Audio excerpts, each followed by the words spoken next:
ಸಾಮಾನ್ಯವಾಗಿ ಪಾರ್ಕಿಂಗ್ ವಿಚಾರಕ್ಕೆ ಅಥವಾ ಕಸದ ವಿಚಾರಕ್ಕೆ ನಾಯಿ ಅಥವಾ ನೀರಿನ ವಿಚಾರಕ್ಕೆ ಗಲಾಟೆ ಆಗುವುದು ಕಾಮನ್. ಆದರೆ ಬೆಂಗಳೂರಿನಲ್ಲಿ ರಂಗೋಲಿ ವಿಚಾರಕ್ಕೆ ಗಲಾಟೆ ಆಗಿದೆ. ಪೊಲೀಸ್ ಸ್ಟೇಷನ್ನ ಮೆಟ್ಟಿಲಿಗೂ ಕೂಡ ಇದೇ ವಿಚಾರ ಎರಡು ಮನೆಗಳನ್ನು ಕರೆದುಕೊಂಡು ಹೋಗಿದೆ. ಅಷ್ಟಕ್ಕೂ ಏನಿದು ಗಲಾಟೆ, ಯಾರು ಮಾಡ್ಕೊಂಡಿದ್ದು? ಕಂಪ್ಲೀಟ್ ರಿಪೋರ್ಟ್ ನಿಮ್ಮ ಮುಂದೆ. ಅಕ್ಕಪಕ್ಕದ ಮನೆಯವರ ಮಧ್ಯೆ ರಂಗೋಲಿ ರಗಳೆ, ಠಾಣೆಯ ಮೆಟ್ಟಿಲೇರಿದ ದಂಪತಿ, ದೂರು ಪ್ರತಿದೂರು. ಬೆಂಗಳೂರಿನಲ್ಲಿರುವ ಚೈತನ್ಯ ಪ್ಯಾರಡೈಸ್ ಅಪಾರ್ಟ್ಮೆಂಟ್ನ ರಂಗೋಲಿ ರಗಳೆಯು ಪೊಲೀಸ್ ಠಾಣೆಯ ಮೆಟ್ಟಿಲೇರಿದೆ.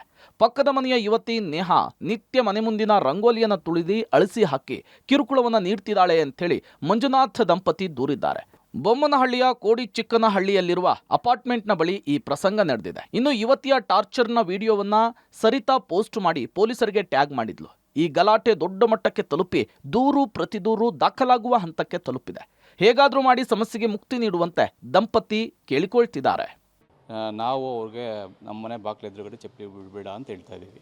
ಬಿಡಬೇಡಿ, ಗಲೀಜೆಲ್ಲ ನಮ್ಮ ಧೂಳುವೆಲ್ಲ ಮನೆ ಒಳಗಡೆ ಬರುತ್ತೆ ಅಂತ ಗ್ರಿಡ್ಜ್ ಇಟ್ಕೊಂಡು ಅವರು ರಂಗೋಲಿ ಅಳಿಸೋದು, ನಮ್ಮ ಶೂರ್ಯಾಕ್ನ ಕಾಲಲ್ಲಿ ಒದ್ದು ವಿಕೃತಿ ಮೆರೆಯೋದು, ಪರ್ಪಸ್ಲಿ ಇಂಟೆನ್ಷನಲ್ಲಿ ನಮ್ಮ ಟ್ರೆಡಿಷನ್ನು ಸ್ವಸ್ತಿಕು ಶಿವರಾತ್ರಿ ಹಬ್ಬದ ದಿವಸ ಶಿವಲಿಂಗ ಹಾಕಿದ್ವಿ ರಂಗೋಲಿಯಲ್ಲಿ, ಅದನ್ನೆಲ್ಲ ಅಳಿಸಿ ಡಿಸ್ಟ್ರಾಯ್ ಮಾಡಿ ನಮಗೆ ಮಾನಸಿಕ ನೆಮ್ಮದಿ ಕಿರುಕುಳ ಕೊಡ್ತಾ ಇದ್ದಾರೆ.